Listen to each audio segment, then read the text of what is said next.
Well, the G7, this summit is going to focus on, of course, Russia's invasion of Ukraine and having a cohesive and collective stance to push back against Russia's invasion.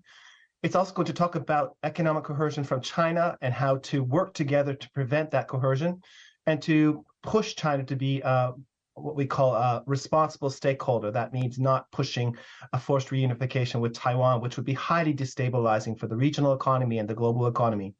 They are also going to push towards denuclearization, or at least trying to push back against the tactical deployment of nuclear weapons in Belarus by Russia, the expansion of China's nuclear arsenal to about 1,500 by 2035, and of course, as Martin mentioned, the weapons proliferation by North Korea.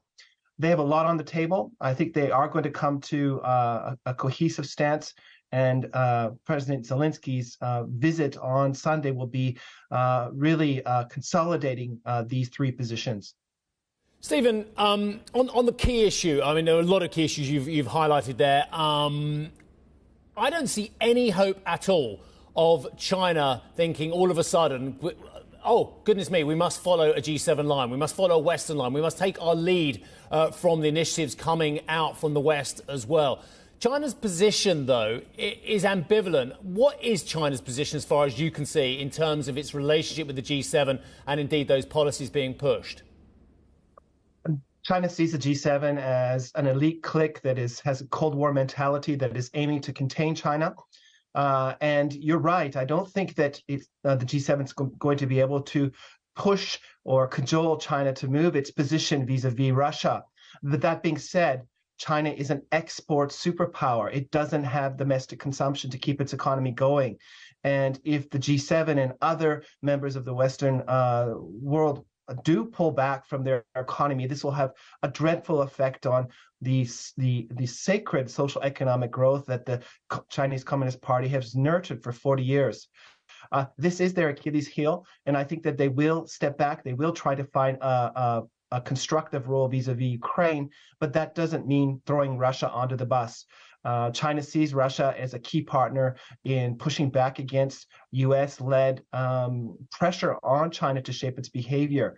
It's a complex equation, but again, I think that China understands that its prosperity and stable social economic growth is not going to be related to Russia. It's going to be related to open access to markets with Europe, with the United States, with Canada, and with other Western states.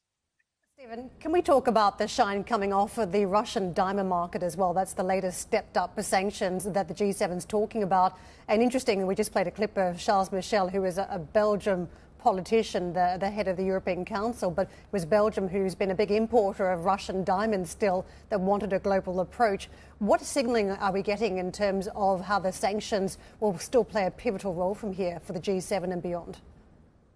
Thanks, Karen. So what we're seeing is that the EU and United States and other countries really are finding ways to squeeze Vladimir Putin's regime, ensure that they're not getting hard currency to keep the economy going. And what we're going to see over the coming year is more tactical deployment of sanctions and financial constrictions on the Russian economy to make it much more difficult to prosecute the war against Ukraine. Part of this, I assume, will be putting pressure on China and other partners as well to ensure that China does not trade with Russia, does not provide technology to Russia, and does not provide a lifeline to Vladimir Putin's war machine that has invaded Ukraine. And again, we're going to see this tactical approach and seeing what works to ensure that we can push back against this aggression.